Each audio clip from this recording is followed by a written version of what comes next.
వృశ్చిక రాశిలో ఏ నక్షత్రాలు వస్తాయి అనగా విశాఖ నక్షత్రంలోని చివరి పాదమైన 4వ పాదము, అనురాధ నక్షత్రంలోని 4 పాదాలు, జ్యేష్ఠ నక్షత్రంలో 4 పాదాలు కలిపితే వృశ్చిక రాశి అవ్వడం జరుగుతుంది. వృశ్చిక రాశి యొక్క అధిపతి కుజ భగవానుడు. వీరికి అర్ధాష్టమ శని, అర్ధాష్టమ రవి, అర్ధాష్టమ బుధ సంచార స్థితి, త్రిగ్రహ అర్ధాష్టమ సంచార స్థితిలో ఉన్నప్పుడు వీలైనంత వరకు మౌనంగా ఉండడం, అప్పులు ఇవ్వకపోవడం, అప్పులు తెచ్చుకోకపోవడం, మంగళవారం, శనివారం, అష్టమి, అమావాస్య తిథులు ఎందున దూరావాయు జల ప్రయాణాలు పెట్టుకోకపోవడం ఉత్తమోత్తంగా భావించగలగాలి.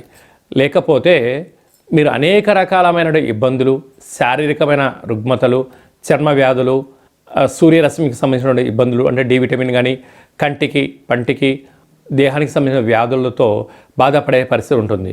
చిన్న చిన్న విషయాలకి మీరు భూతద్దాలు పెట్టి చూశారనుకోండి, దీర్ఘకాలిక వ్యాధులైన